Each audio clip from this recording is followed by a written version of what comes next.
प्रेम मिलन एक ऐसा सामाजिक संस्था जो बड़ी खामोशी एवं शांति से इस कदर सामाजिक हित को ध्यान में रखकर समाज सेवा कर रहा है, यह खुद में एक मिसाल बन चुका है।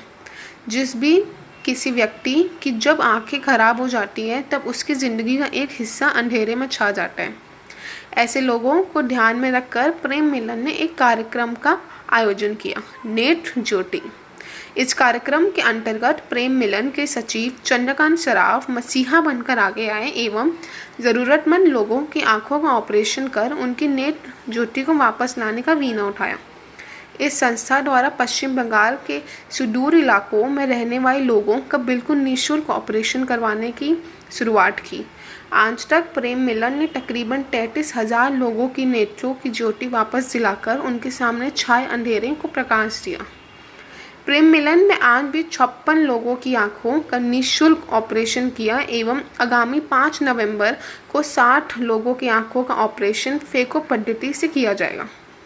राज्य सरकार को ऐसी संस्था की तरफ ध्यान देना चाहिए और ऐसी संस्था के समर्थन के लिए आगे भी आना होगा, जिससे संस्था और आगे प्रगति कर सके। 33,000 नेत्र सर्जरी हो चुकी है। ये दौर कहाँ से शुरू हुआ और यहाँ तक कैसे पहुँचे? देखिए, ये दौर जब सर्वप्रथम शुरू हुआ था आज से 14 साल से 15 साल पहले, उस समय पर पहली बार जब ऑपरेशन हुआ था केवल 19 लोगों का ऑपरेशन यहाँ पर हम कर पाए थे। तो ये उस समय पर संस्था में मैं नहीं जुड़ा हुआ था, लेकिन ये मेरे लिए सुनी बात है और लेकिन पक्की बात है। 19 लोगों का जब ऑपरेशन पहली बार हुआ था उस समय पर संस्था के संस्थापक जो है ये और सदस्य जो है, इन लोगों के मन में एक बड़ी चिंता थी कि ये हम कैसे सक्सेस हो पाएगा। हम लोगों ने शुरू तो कर दिया है, लेकिन ये कैसे सक्सेस हो पाएगा। इन लोगों की जो चिंता थी, इनकी मेहनत ने रंग लाया और संस्था ने अपना ईमानदारी पूर्वक जो कार्य निभाया, उसके अंदर में ये धीरे धीरे करके धीरे धीरे वो कछुए की चाल के अंदर में चलते हुए और आज इस मुकाम तक पहुंच गए हैं कि खरगोश से पहले वहाँ पर पहुंच गए। जिस तरह से आप लोगों से जुड़े हुए हैं, लोगों की अपेक्षाएं आपके प्रति बढ़ती जा रही हैं, कभी मन विचलित नहीं होता कि अगर कल मैं कोई काम ना कर सका तो आगे क्या होगा? देखिए, समाज के अंदर में जो लोग हैं उनका सहयोग हमें इतना हमेशा मिलता रहता है कि हमें कहीं भी ये संकट कभी सोचा ही नहीं। अभी आपको बताया हरि जी ने कि अभी आगे 3 महीने तक की बुकिंग हमारे पास में है। आगे 3 महीने तक के कोई भी रविवार हमारे पास में खाली नहीं है। अभी यदि कोई आदमी अपनी तरफ से दिखाना चाहे कि हमारी तरफ से ऑपरेशन कराना है तो हमें उन्हें कोई 3 महीने के बाद वाला ही रविवार हम उनको दे पाएंगे। तो ये संस्था की प्रगति है और उसकी ईमानदारी है।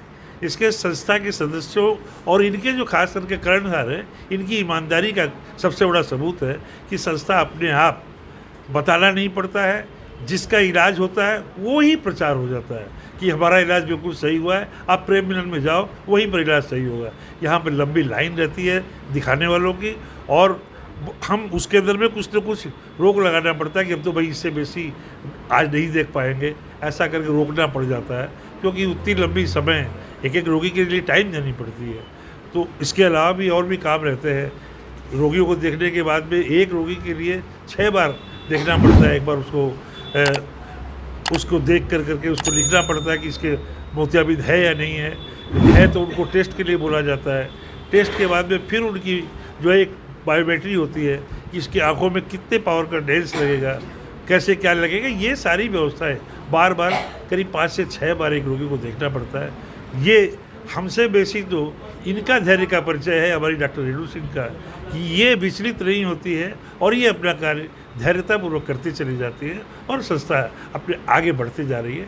अब ये 33 नहीं 33 लाख जो उन्होंने कहा है कि भले हम रहे न रहे, लेकिन ये कारवां चलता रहे। ये संस्था अमर है, अमर रहेगी और चलती रहेगी। आपका नाम? मेरा नाम महेंद्र टिवड़वाल। प्रेम मिलन, अभी आपने बताया कि बहुत सालों से आप जुड़े हुए हैं, आप लायंस क्लब से भी जुड़े हुए हैं। अपना अनुभव इस प्रेम मिलन के लिए कुछ बताएंगे? जैसा कि मैंने पहले भी कहा था, अपने वक्तव्य में भी कहा था कि जब से प्रेम मिलन स्टार्ट हुआ, ये हमारा सौभाग्य है कि हम इस संस्था के साथ जुड़े और अनुभव की बात ऐसी है कि जिस दिन से हम जुड़े हैं हमें कभी ऐसा नहीं लगा कि प्रेम मिलन कोई दूसरी संस्था है, हम किसी दूसरी संस्था के साथ जुड़े हैं। आपका नाम? दिनेश अग्रवाल। रेनू जी, बहुत नाम सुना है, किस तरह इस संस्था से जुड़ी और क्या करती हैं, जरा बताएं। 2007 की बात है जब मैं इस संस्था से जुड़ी थी। उस समय अपनी संस्था की हॉस्पिटल नहीं थी, हम लोग कैंप किया करते थे। मैं विश्वदानंद आई हॉस्पिटल में थी कार्यरत, वहाँ से हमारा परिचय चंद्रकांत जी से हुआ। तो हम लोग बहुत कैंप वैम्प स्टार्ट किए थे, बाहर पेशेंट को लाकर ऑपरेशन किया करते थे जैन हॉस्पिटल या जैन कल्याण संघ में। उस समय हमारा यहाँ का केवल एक आई क्लिनिक चलता था, ये पुरानी बिल्डिंग थी। फिर बोलते हैं ना, ईश्वर की कृपा हुई और बिल्डिंग को तोड़ के नया बनाया गया और 2008 से यहाँ पर ऑपरेशन स्टार्ट किया गया। 19 जुलाई को ऑपरेशन 21 ऑपरेशन के रूप में हम लोगों ने 2008 को स्टार्ट किया था। हम लोगों को नहीं पता था कि हम लोग 33,000 की तरफ आगे बढ़ जाएंगे। ये ईश्वर की कृपा है और आगे हम लोग काम कर रहे हैं, यही बहुत बड़ी बात है और काम करते रहें, यही चाहूँगी। अभी हमारे साथ वो शख्स हैं जो किसी भी परिचय का मोहताज नहीं है, जिनका एक ही नारा है, नर और नारायण सेवा। आइए चंद्र प्रकाश शराब जी से कुछ बात करते हैं। चंद्र प्रकाश जी या चंद्रकांत जी, माफ़ करिए, चंद्रकांत जी, यह सोच कहाँ से आई कि इस कदर बिना किसी एडवर्टीजमेंट के, बिना किसी झमेला के यह काम आप करेंगे? देखिए, सन 2000 की बात है, मेरे आँखों में अल्सर हो चुका था, दोनों आँखों में, और मुझे कुछ दिखाई नहीं देता था दोनों आँखों से। क्या खाने लिए दे रहे हैं, क्या पीने लिए दे रहे हैं, मेरे को कोई मालूम नहीं था। दोनों आँखों में पट्टी बांधी हुई थी। तब हमने सोचा कि अंध अतुल निवारण जो है ये होना बहुत ज़रूरी है, जिससे आदमी अपने हाथों से अपना आम भर सके और देख सके वो क्या खा रहे हैं, क्या पी रहे हैं, डेली दिनचर्या जो है वो कर सके।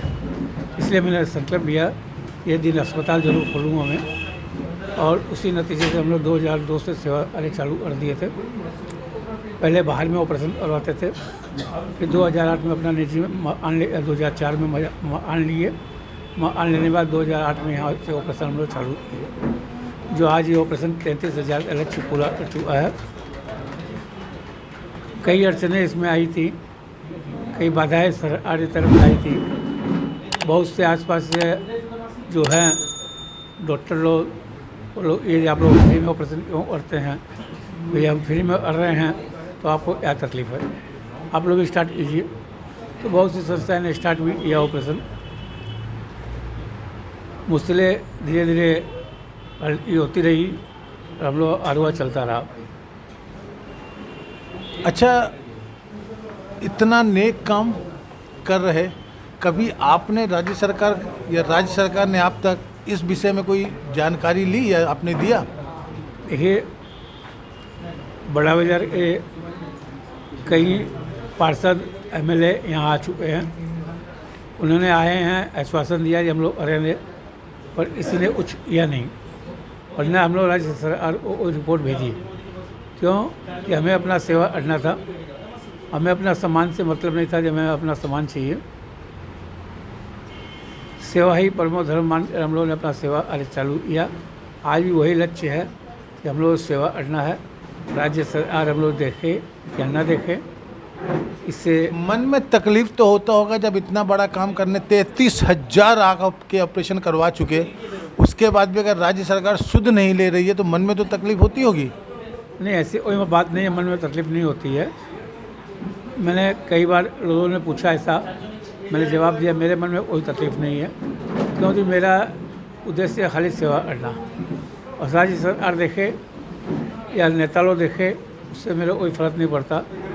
तो मेरे को देखना है जो रोज़ी आँख से देख नहीं पा रहे हैं, उनकी सेवा होनी चाहिए। अगला कैंप कब है?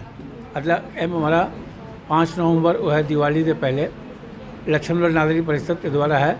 वहाँ 60 आदमी अब है, वो ऑपरेशन द्वारा हम लोग ऑपरेशन करेंगे। आपका शुभ नाम?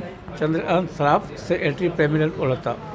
कैमरामैन अश्वनी मिश्रा के साथ मैं पल्लवी ठक्कर, एस न्यूज़ हिंदी।